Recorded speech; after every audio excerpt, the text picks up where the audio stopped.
नमस्कार, आप देख रहे हैं आपका अपना चैनल भिवानी हलचल खबरों के संग में मैं हूं मनोज कुमार। आइए सबसे पहले डालते हैं नजर आज की हेडलाइंस पर। परिवार पहचान पत्र के आधार पर पेंशन बनाने का कार्य घर घर जाकर करेंगे सरकारी कर्मचारी, कहा वित्त मंत्री ने।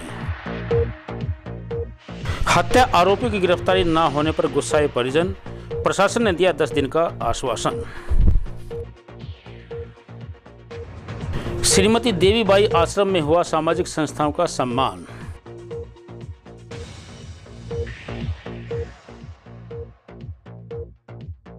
मानसून की दस्तक पर नगर परिषद प्रशासन हुआ अलर्ट। तोशाम के लोगों ने सुनी प्रधानमंत्री नरेंद्र मोदी की मन की बात।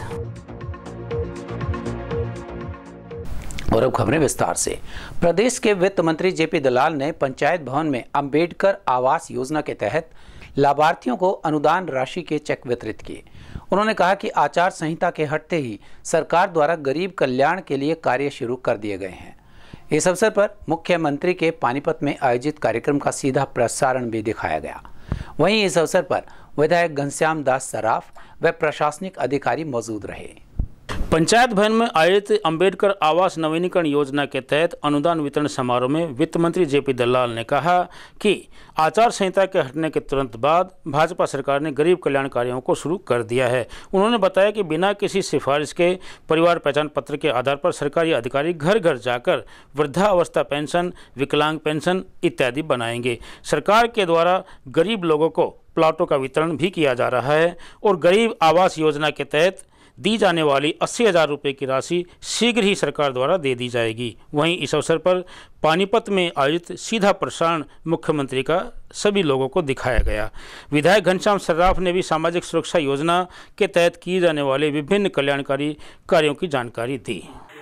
पेंशन प्रार्थियों को मिलेगा। हमारे भिवानी में 5,203 पात्र व्यक्तियों को नई पेंशन स्कीम, 3870 बुढ़ापा पेंशन, विधवा पेंशन 532, दिव्यांग पेंशन 284 व वाइट पेंशन 617। जिला में हमारे कुल 5,000 से ऊपर पेंशन दी जाती है।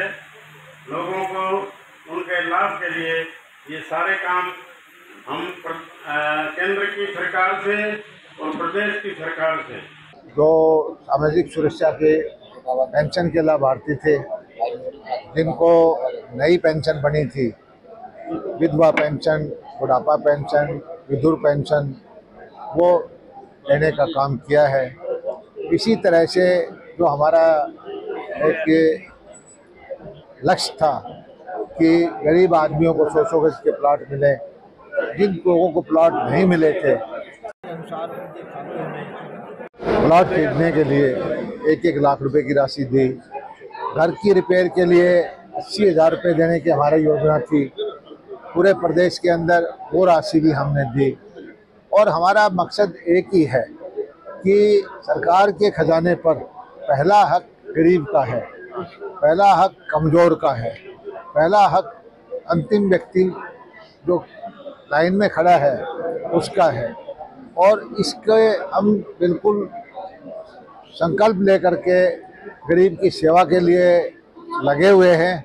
और हमें उम्मीद है कि गरीब के बच्चे, गरीब परिवार, वो भी अपने जो है सपने पूरे करें, अपने परिवार को आगे बढ़ाएं।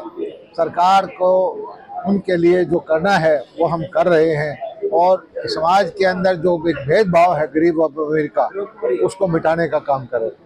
ट्रांसपेरेंट तरीका है और बगैर बिचौलिए के सीधा जो लाभ हम दे रहे हैं वो मिल रहा है। और किसी भी आदमी के साथ कोई भेदभाव हम नहीं होने देंगे। और इसके लिए हर आदमी को छूट है कि वो अपने हक के मांग सकता है। किसी के बगैर सिफारिश के हक उसको मिल रहा है। और कुछ छोटी मोटी समस्याएं जो चल रही थी। जिम्नास्टिक के खिलाड़ी राहुल की हत्या आरोपियों की गिरफ्तारी की मांग को लेकर विभिन्न सामाजिक संगठनों के प्रतिनिधि एवं परिजनों ने शहर में प्रदर्शन किया और एसडीएम व पुलिस अधीक्षक के माध्यम से मुख्यमंत्री के नाम मांग पत्र भेजा।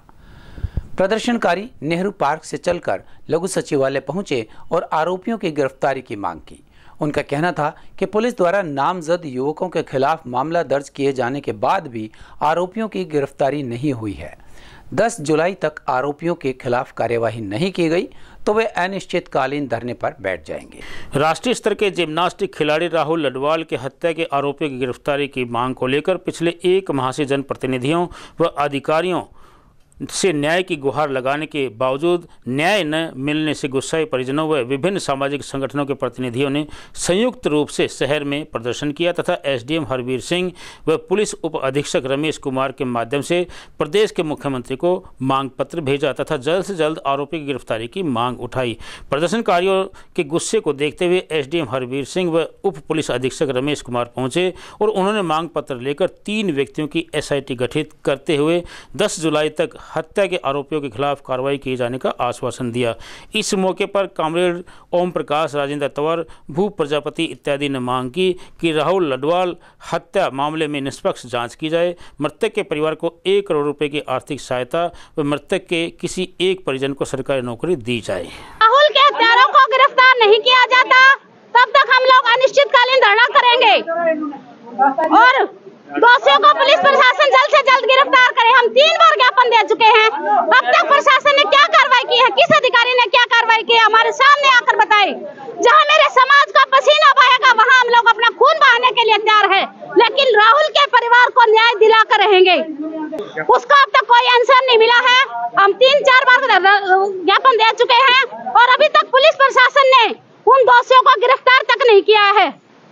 जैसे ही पुलिस के संज्ञान में आया था इसका मामला दर्ज 302 में हो चुका। ये सब आपके नॉलेज में भी है और जैसे भी लगा हुआ है। हाँ, इसमें जो आपने लिखा है कि धारा 302 तथा SC एक्ट के तहत गिरफ्तारी की है, केस दर्ज इसमें हो चुका है। आगे बात आप गिरफ्तारी की कर रहे हैं, तो इसमें जो भी कोई मामला पुलिस के पास आता है, पुलिस उसमें तफ्तीश करती है, उसमें IO अपॉइंट किया जाता है। इस केस को देखते हुए हमारे एसपी साहब ने पहले ही संवेदनशीलता को देखते हुए इसमें SIT गठित की है।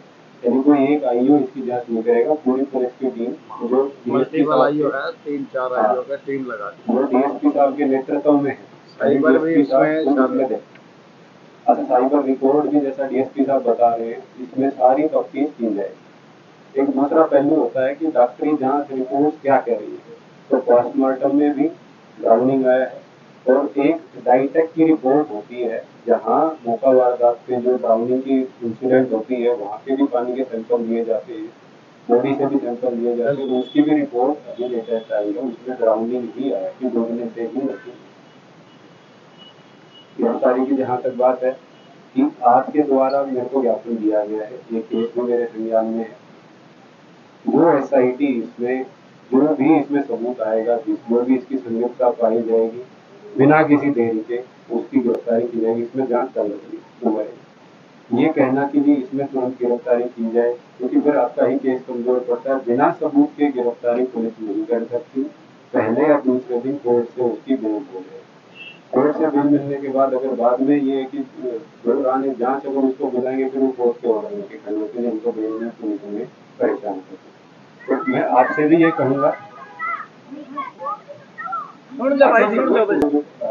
वो कहना जानता था, लेकिन पुलिस की और पोस्टमार्टम और डाइटेक की रिपोर्ट है, तो भी ड्राउनिंग क्यों बताया उसमें पोस्टमार्टम आई थी, शराब का भी सेवन है। ठीक है, तो सारी चीजें हमारे सामने आई है। समाज हित में कार्य करने वाली सामाजिक संस्थाओं का सम्मान श्रीमती देवीबाई आश्रम में किया गया। कार्यक्रम के बारे में वरिष्ठ अधिवक्ता अविनाश सरदाना ने बताया कि देवीबाई आश्रम समय समय पर सामाजिक संस्थाओं का सम्मान करता रहता है। कार्यक्रम संयोजक आशु कामरा ने कहा कि सामाजिक संगठनों का अपने स्तर पर विशेष महत्व है। इतना ही नहीं, सामाजिक संगठनों की देश और प्रदेश के सामाजिक विकास में अहम भूमिका रहती है। साध्वी निष्ठानंद सरस्वती ने कहा कि कलश यात्रा के बाद आश्रम में श्रीमद् भागवत गीता कथा का आयोजन किया जा रहा है, जिसका श्रवण प्रत्येक मनुष्य को बार बार करना चाहिए। श्रीमती देवीबाई आश्रम में सामाजिक कार्यों के लिए लगे संस्थाओं के लिए सम्मान समारोह का आयोजन किया गया। इस बारे में वरिष्ठ अधिवक्ता अविनाश सरदाने ने बताया कि श्रीमती देवीबाई आश्रम का मुख्य उद्देश्य समाज सेवा से जुड़े लोगों को सम्मानित करना है। इस अवसर पर साध्वी निष्ठानंद सरस्वती को सम्मानित किया गया। इस अवसर पर शोभा यात्रा का आयोजन भी किया गया। वहीं साध्वी निष्ठानंद सरस्वती ने कहा कि शोभा यात्रा की समाप्ति के बाद श्रीमद् भागवत कथा का आयोजन भी किया जाएगा। उन्होंने कहा कि मनुष्य को सही रास्ते पर चलने के लिए श्रीमद् भागवत कथा तथा श्री राम कथा का वाचन करना चाहिए।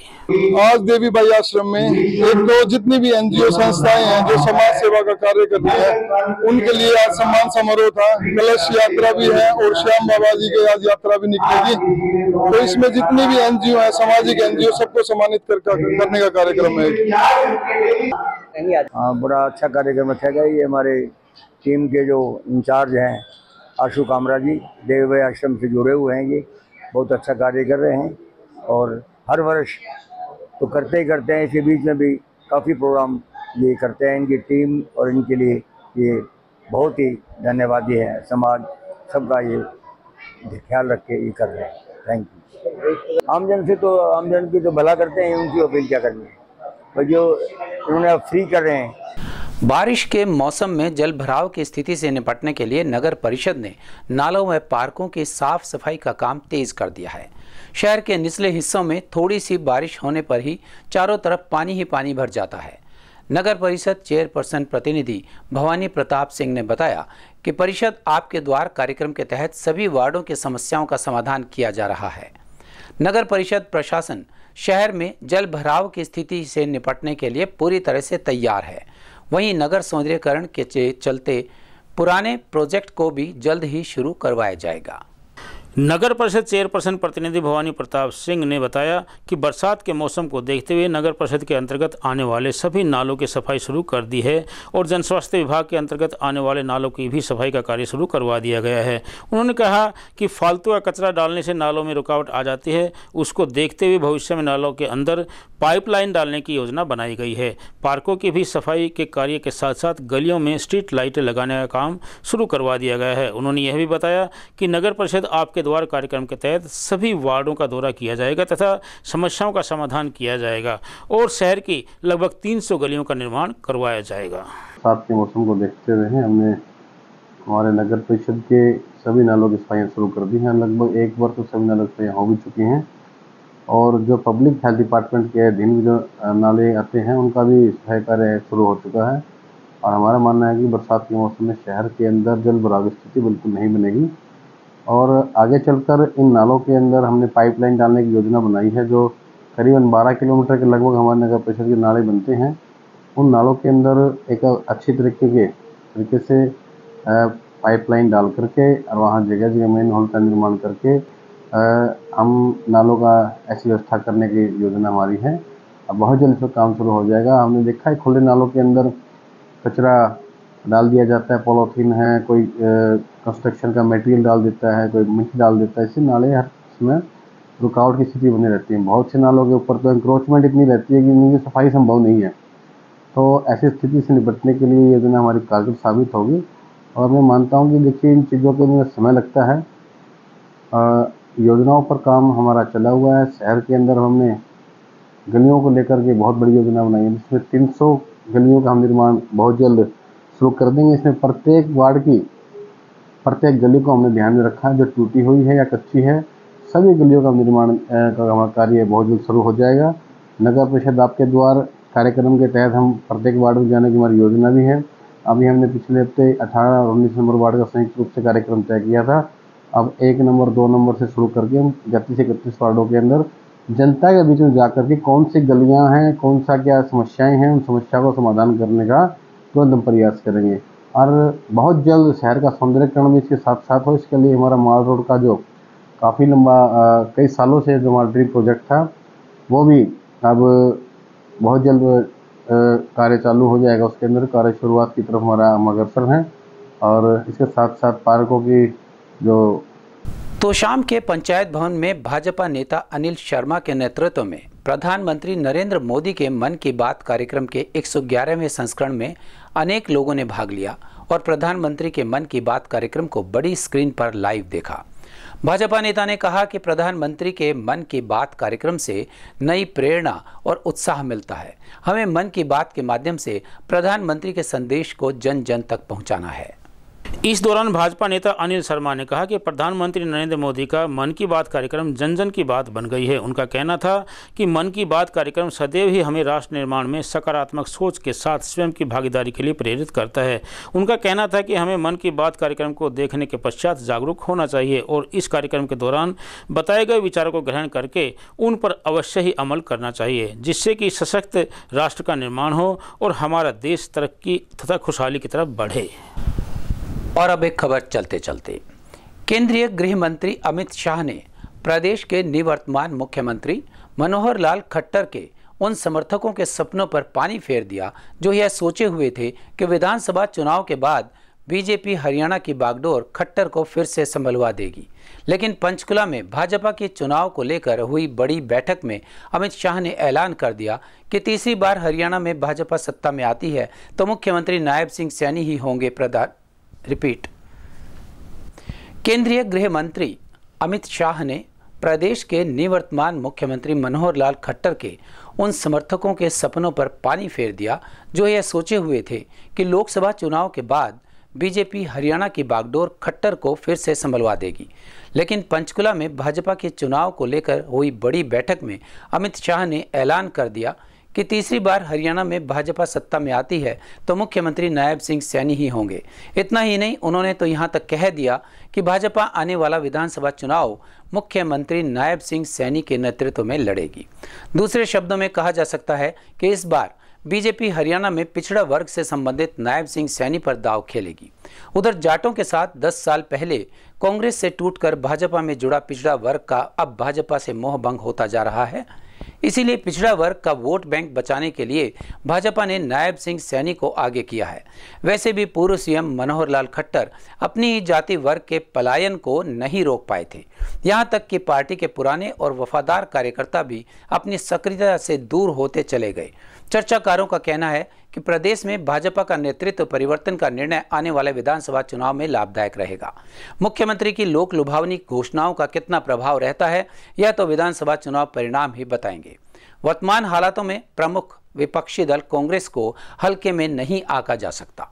और अब जाने से पहले एक नजर आज की हेडलाइंस पर। परिवार पहचान पत्र के आधार पर पेंशन बनाने का कार्य घर घर जाकर करेंगे सरकारी कर्मचारी, कहा वित्त मंत्री ने। हत्या आरोपी की गिरफ्तारी न होने पर गुस्साए परिजन, प्रशासन ने दिया 10 दिन का आश्वासन। श्रीमती देवीबाई आश्रम में हुआ सामाजिक संस्थाओं का सम्मान।